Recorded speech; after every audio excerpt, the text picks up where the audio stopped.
Hi guys, I just wanted to come and record a video today and discuss a couple of things about being considered a disabled person. And there's a couple of things that I wanted to touch on topics on this particular video. The first thing I wanted to address, I was listening to the news this morning and I absolutely love the Kardashians. I love their style, I love their makeup. I love that they were all able to become really successful business women, whether in makeup, hair, fashion, beauty, you name it. They're extremely popular. I'm sure if you haven't seen the reality show, you see them on the news.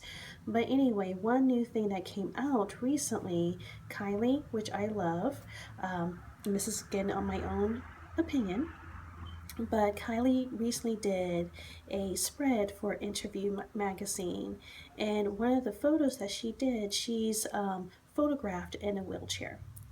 Now, this is my issue. Um, Being a disabled person, whether having a physical disability, mental, vision, any type of disability, there's certain tools that you need to utilize to make your life better so that you have a feeling of being more independent and to live some type of normal life. So to see Kylie use a wheelchair as a accessory to fashion kind of undermines what the true meaning of that particular wheelchair is used for. It's used for mobility. It's used for the individuals that need that type of tool to be able to get from place to place. It's not an accessory. So I hardly ever voice my opinion, but when I saw that, I did think that was done in poor taste. Being a disabled person, I know if I saw someone using my blind cane or a see an eye dog as a accessory when they're an able person would offend me. So being part of the disabled community, when I heard that on the news today, I was kind of disappointed. She's young. The photographer, I'm kind of surprised that he took that angle as a accessory, but it did ping and it hurt. It's like that's a tool. That's not an accessory.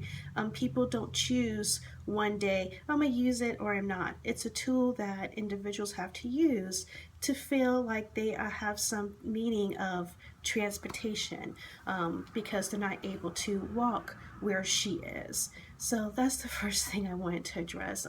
Hopefully we won't see something like that again from Kylie. And I'm sure she didn't do it maliciously, but I just wanted to kind of bring it out there that that was probably done in poor taste and seeing the big scope of things, how people that use that particular tool, they probably, hopefully, wouldn't have thought that was a good idea. But moving on to my next topic, I have really good news. I just heard yesterday, I've been working with an organization called Pilot Dogs for at least 2.5 months because I've been working on getting a guide dog myself.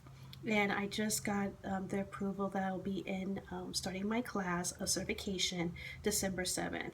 This is a 2-week intensive class, orientation and mobility, a class that I have to do, and I actually have to physically live on the campus, learn different things, and hopefully be competent enough that I get certification and to get a guide dog. I love my white cane.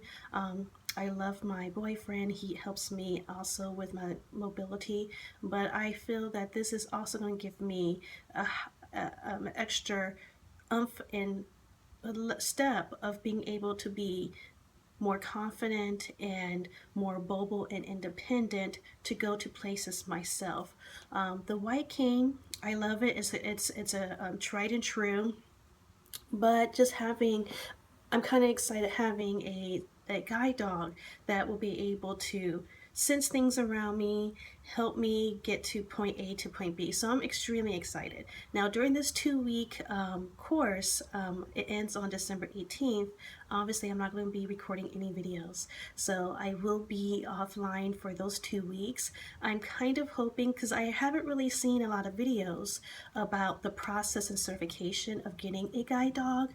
So I'm really hoping while I'm there, I can do a little snippets and vlogs during my 2 week process to share my experience with you guys, and hopefully at the end of my experience I can introduce you to my new companion. So I'm pretty extremely excited about that. And then that kind of leads to my last topic. I think it's really important for people to understand the difference between blindness and visual impairment. The type of disability I have, you can't see it.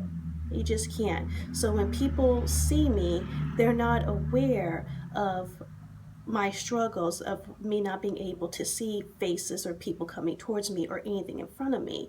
The only indication usually when people realize something's wrong with me is obviously I have my white cane. But I don't use my white cane all the time because my boyfriend is 99.9% with me, and he is my God. He holds my arm, my hand, and gets me from point A to point B. So when people don't see my white cane, they don't know anything's wrong with me.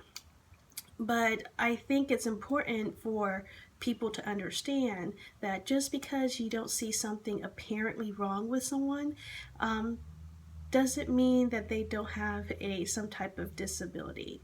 If you're open-minded, and obviously people are going to ask me questions, and you're coming from a good place, I'm more than happy to tell you what my condition is, when I was diagnosed, how I'm dealing with it.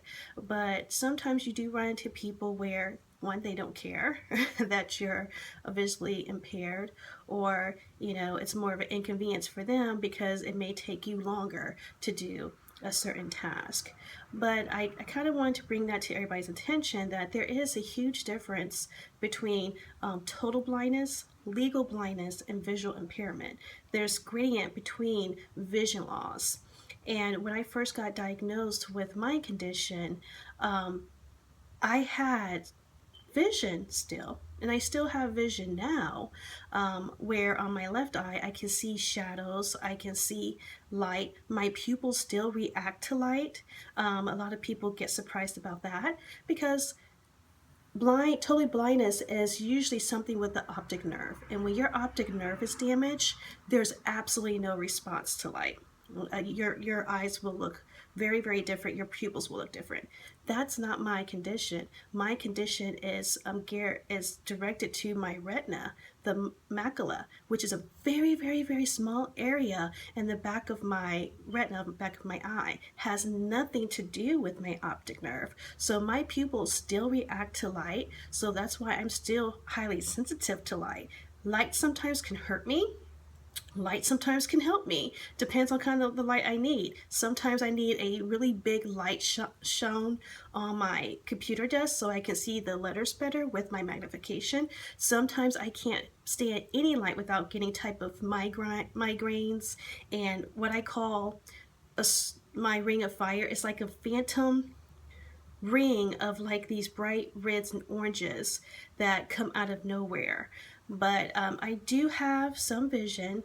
My right eye, my peripheral, my acuity is so bad I really can't tell when something's close or far away.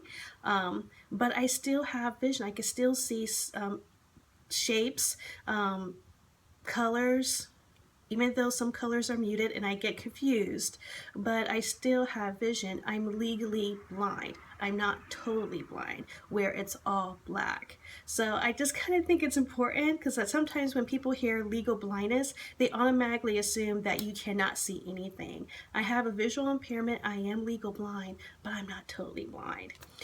So that's all I wanted to bring up. I really, really hope that I'm able to vlog while I'm at Pilot Dogs for the next 2 weeks. And it's kind of good that it's going to be before the holiday.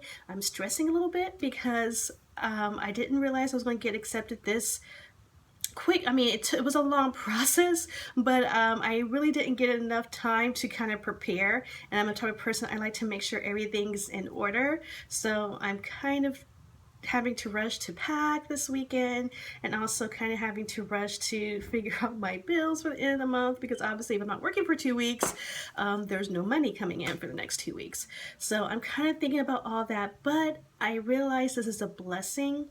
ISC dog can range between $30,000 to $50,000, which I don't have. Pilot Dogs is a non-profit charity organization where they train you and they give you a ISC dog free. I mean, obviously, there's a stringent application process, a lot of forms you have to fill out, your doctors have to fill out, so it's not an easy, here you go. So I'm very, very, very grateful and blessed that I've been one of the individuals that have been selected. These classes have about 6 to 10, no more than 12 individuals at a time, and these classes don't run that often. So I understand it's a blessing. I understand that whatever sacrifice, temporary sacrifice I have to do, I'm just going to go ahead and grin and bear it. I may have a little anxiety, but I know overall it's going to be worthwhile. So I'm going to miss you guys over the next 2 weeks. Please don't leave me. Stick with me. If you're new to my channel, I usually upload twice a week. With the exception of this 2-week hiatus. But please subscribe so that we don't miss any future other videos. But like I always say, ladies and gents, be you, stay true, and be natural. Love you guys. Bye.